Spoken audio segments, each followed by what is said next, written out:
Doctor Baba Saheb Ambedkar ભવન ખાતે પ્રભારી મંત્રી શ્રી ડૉક્ટર મનીષાબેન વકીલના અધ્યક્ષસ્થાને 12 વર્ષ વિશ્વાસના વિકાસના જનકલ્યાણના વિકસિત ભારત સંકલ્પ સંમેલન યોજાયું. અંત્યોદયથી રાષ્ટ્રીયોદય સુધીના વિકાસના 12 વર્ષ દેશના યશસ્વી વડાપ્રધાન નરેન્દ્ર મોદીના સૂક્ષ્મ નેતૃત્વના અંત્યોદયથી રાષ્ટ્રીયોદય સુધીના વિકાસના 12 વર્ષ પૂર્ણ થવાના અવસરે જિલ્લા વહીવટીતંત્ર દ્વારા છોટાઉદેપુર સ્થિત ડૉક્ટર બાબા સાહેબ આંબેડકર ભવન ખાતે રાજ્ય સરકારના મહિલા અને બાળ કલ્યાણ, સામાજિક ન્યાય અને અધિકારિતા મંત્રી ડૉક્ટર મનીષાબેન વકીલના અધ્યક્ષસ્થાને વિકસિત ભારત સંકલ્પ સંમેલન યોજાયું. અતિથિ વિશેષ તરીકે લોકસભા સાંસદ જસુભાઈ રાઠવા, જિલ્લા પંચાયત પ્રમુખ ઉપેન્દ્રભાઈ રાઠવા, ધારાસભ્ય રાજેન્દ્રસિંહ રાઠવા, જયંતિભાઈ રાઠવા, અભયસિંહભાઈ તડવી ઉપસ્થિત રહ્યા હતા. ઉપસ્થિત મહાનુભાવો દ્વારા દીપ પ્રાગટ્ય કરી સંમેલનને ખુલ્લું મૂક્યું હતું.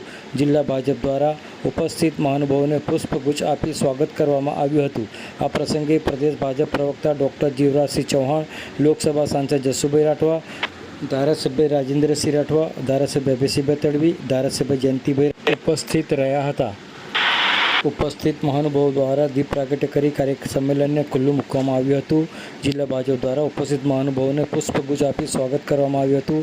આ પ્રસંગે પ્રદેશ ભાજપ પ્રવક્તા ડૉક્ટર જીવરાજસિંહ ચૌહાણ, લોકસભા સાંસદ જસુભાઈ રાઠવા, જિલ્લા પ્રભારી મંત્રી ડૉક્ટર મનીષાબેન વકીલે ઉદ્બોધન કરી જણાવ્યું હતું કે છેલ્લા 12 વર્ષમાં ગરીબ કલ્યાણ, મહિલા સશક્તિકરણ, ખેડૂતોના ઉત્થાન, યુવાનોને નવી તકો, આધુનિક ઇન્ફ્રાસ્ટ્રક્ચર અને આત્મનિર્ભર ભારતના નિર્માણ માટે થયેલા ઐતિહાસિક કાર્યોની માહિતી આપી અંત્યોદયના મંત્રને આત્મસાત કરીને રાષ્ટ્રીયોદયના માર્ગે આગળ વધતું ભારત આજે વિશ્વમાં નવી ઓળખ અને નવી શક્તિ સાથે આગળ વધી રહ્યું હોવાનું જણાવ્યું હતું.